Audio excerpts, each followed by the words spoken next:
welcome to Krista's Creative Chaos again, and we are going to be putting our gel medium over the creation that I did 2 videos ago. The fall one that I did is still drying, so I'm not ready to do that yet, but this one is dry enough that I'm going to show you guys how I put gel medium over it.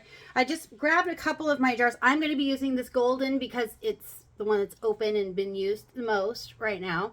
And this is a semi-gloss soft gel. I'm going to show you what it looks like inside. If you like to collage, you can use this for like a fixative for your collage elements, as well as you can put this over any artwork to seal it, okay? Because once it's dry, then water will bead up on it. So this one is another one. This one is a matte. This one's a semi-gloss, so I'm going to use the semi-gloss. I also have a glossy, so obviously kind of like with paint, whether you want matte or glossy or whatever. So I'm going to show you how I'm going to do this, putting this on here real quick. I am going to use this brush right here. It's just a cheap brush. It's a Royal and Langnickel, but it's just those, it's never been used, I don't think, except for like to dust things off. I'm going to use this because it's soft, and I don't want to tear the, the petals, because I didn't glue them down, so you can see that some of them are sticking up. So I'm going to need to be laying it down with this brush and just kind of patting it on there. So I'm going to show you how we're going to do this, and it is an experiment because this is the first one I've made like this. If you saw my video, you'll know that I just kind of fly by the seat of my pants. And yeah, we're gonna do this together. So here we go. I'm gonna put you down here so you can see, and you should be able to hear really well since I have this. Oh, look what I picked, you guys, from the garden. I picked this sunflower. Well, it's dead. I want to use this tonight sometime to make a video about what this. I'm gonna put it in a vase so I probably won't do it tonight because I've made a lot of videos already today. But that's gonna be my next one because I want to see what kind. I want to see what kind of texture we can get out of that and what kind of things we can make with it. So be watching for that video. Make sure to like and subscribe if you guys could. That'd be awesome. I know you hear it all the time, but with me, the reason I would love you to do that is because then we can go live and then I can get to know you guys and start getting feedback directly from you, which is awesome. If you could leave a comment, that's always helpful. By leaving comments, it lets YouTube know that my videos are worthy of sharing with other people. And so then they will suggest it to other people. So with the gel, now, so you can see how it's kind of chunking on there. You can leave it chunky like that. It will just make your piece a little chunky in those spots, or just keep brushing it on. See how you can tell where it is gone on because it's got a shine to it right now. Now, like I said, this is a semi-gloss. So the other thing that this is going to do is it's going to help these petals stay down. It's going to help them adhere to the artwork. So see how they just laid right down right there? It's kind of like putting a Mod Podge on your piece, but this is a little different than Mod Podge. I can't tell you what the difference is. I just know it's different. I use them for different things. So I guess I think of Mod Podge as more for crafts, and I think of gel medium as more for art, because maybe the Mod Podge might take off certain, might remove certain types of mediums, you know, whereas because it's more of an entry level type of a product, whereas the gel medium is made to go over acrylics and pastels and different things, and it doesn't remove your medium. Now I'm hoping to get these to lay down. You can kind of see how I'm doing this.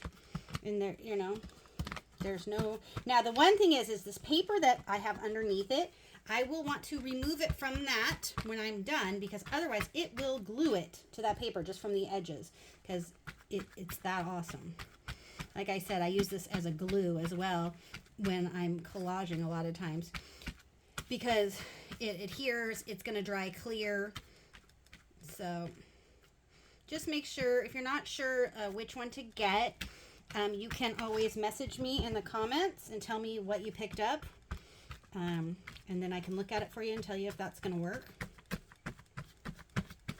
So I used to teach altered book classes at local venues.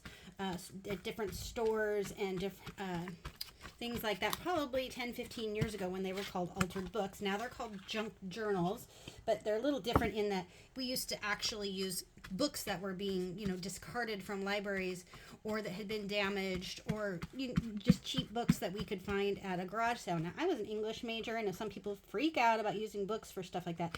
I look at it as giving them new life. Now, you see how you can totally not see any of the stuff underneath? When it dries, you will be able to see all of the detail, okay? So don't worry about that. You can put the stuff on as thick as you want, and you'll still be able to see the stuff below it once it's dry. I just want to make sure that I've got my petals going where I want them, because like I said, once this dries, they will be stuck down. Okay. Now this is the one I was going to cut into, into artist trading cards, and I'm not sure if I'm doing that or not anymore because I've kind of fallen in love with it. So we'll see, but I still think it'd be good as artist trading cards. I'll show you how I'm going to figure that out.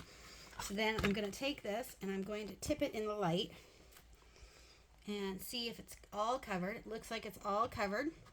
So those petals, those leftover petals I had, you guys, I love to use cupcake liners to hold things like this. That way I don't have little plastic containers everywhere, and I can reuse them. And you know, cupcake liners are cheap. You can get them at the dollar store even.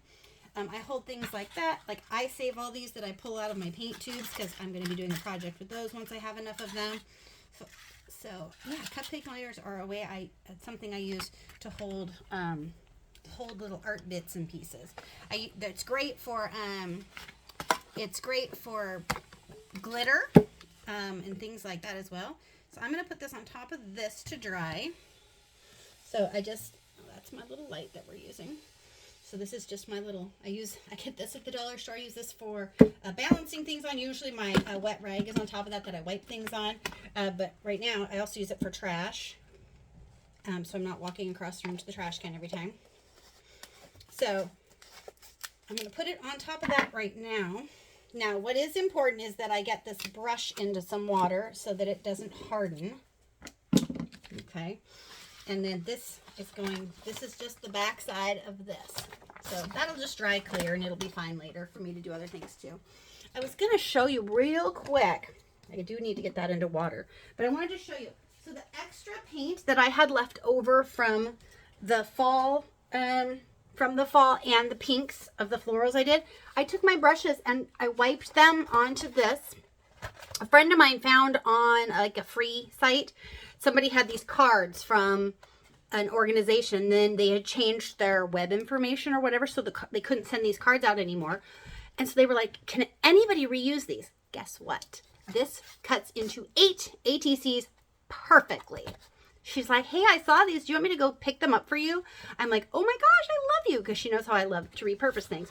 So I just painted my paintbrushes on here. So these are going to be some great backgrounds for artist trading cards. Again, I'm showing you all of this because I like to show you ways, again, that you can save money. This is all of the paint that was left over from my fall one. Now, do you see that glitter? Remember, I had that one that looked like it was white with glitter, but it actually dries clear. And I just smushed it all together, and so this is going to make 8 cool backgrounds for artist trading cards as well. So I love to do that as I'm going. I don't know what I'm doing with these, but I have a whole basket down here of stuff like this, and it'll just go in the main basket. And then when I need some cool backgrounds, I'll pull that out. Now, I did make this yesterday. I made this, and some of you, I'm sure, have something like this. Mine. So I made a viewfinder. You don't need the plastic thing in there. Actually, I could take that out. I made a viewfinder. That's an ATC size. So what I'm going to do with this viewfinder, I'm going to show you. Now I'm going to put this artwork down here again, now that it's not going to stick. And so when I decide to cut these, you guys, I can do this so I can see what that ATC is going to look like. I just took scraps I had. I took a page or a protector, a trading card protector, and put it in there for sizing so I knew where to glue these. And then so I can see, like, this artist trading card is going to look like that, and that one's going to look like that. So super, super helpful. I had seen these before, and I thought, why would I need that? I can just eyeball it. But you know what? It's so helpful because it blocks out the rest. It really is. But I wasn't going to make a big, took a ton of time. Mine literally has little glue dots holding these scraps of paper. because I don't know about you guys, but I save my scraps in here. And I always find uses for them. So I will probably go in now and stick some washi tape on these corners just to make it a little more secure. But I love that, love that. Hope you like this video. Told you I was going to keep it relatively short. Comment below. The more comments YouTube sees, the more they will refer this video out. So appreciate you. Hopefully you liked and subscribed, and I will be seeing you live soon. Thanks.